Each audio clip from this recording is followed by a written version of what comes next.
एक फौजी की कहानी। ये कहानी एक सैनिक की है जो वियतनाम में युद्ध के लिए गया था।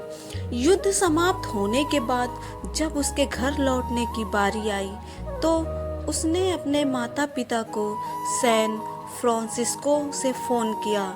माँ और पिताजी, मैं घर आ रहा हूँ, लेकिन घर आने से पहले मुझे आपसे एक बात पूछनी है। मेरा एक दोस्त है जिसे मैं अपने साथ घर लाना चाहता हूँ।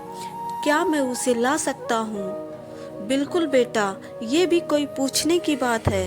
हमें तुम्हारे दोस्त से मिलकर बहुत खुशी होगी, माता पिता ने जवाब दिया। लेकिन पहले एक बात आप लोग जान लें, सैनिक बोलता गया। युद्ध में वह बहुत बुरी तरह घायल हो गया है।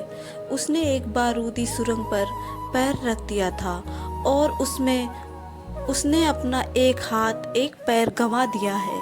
उसके पास कोई जगह नहीं है जहां वो जा सके, इसलिए मैं उसे अपने साथ रहने के लिए लाना चाहता हूँ।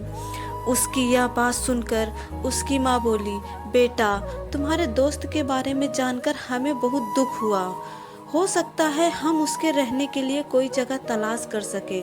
नहीं माँ, मैं चाहता हूँ कि वो हमारे साथ रहे। लेकिन बेटा, अब पिता ने कहा, तुम समझ नहीं रहे हो कि तुम क्या चाह रहे हो।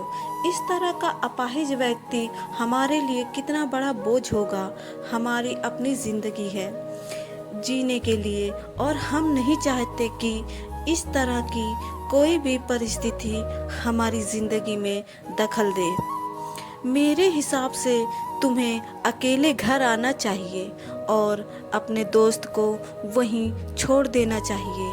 वह अपनी जिंदगी जीने के लिए कोई ना कोई रास्ता निकाल ही लेगा।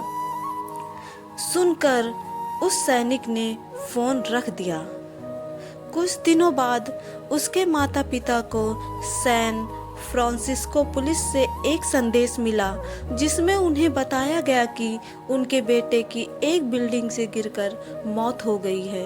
पुलिस के हिसाब से यह एक सुसाइड केस था। दुखी माता पिता ने तुरंत ही सैन फ्रांसिस्को के लिए फ्लाइट बुक कराई और वहां पहुंच गए।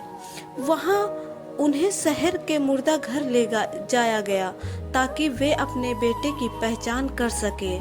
उन्होंने उसकी पहचान कर ली, किंतु यह देखकर उनकी कपकपी छूट गई कि उनके बेटे का बस एक हाथ और एक पैर था। दोस्तों, इस कहानी में जो माता पिता हैं वे हम में से बहुत से लोगों की तरह हैं जो अपनी सुविधाओं को सबसे अधिक महत्व देते हैं। वे उन लोगों से प्यार करना या रहना या समय बिताना चाहते हैं जो दिखने में अच्छे, स्वस्थ या फिर जिनके साथ रहकर उन्हें मज़ा आता है। वे ऐसे लोगों को पसंद नहीं करते देखने में स्वस्थ, सुंदर या स्मार्ट नहीं है, या जिनके साथ वे मज़ा नहीं कर पाते, या जो किसी भी रूप में उनके लिए असुविधाजनक है।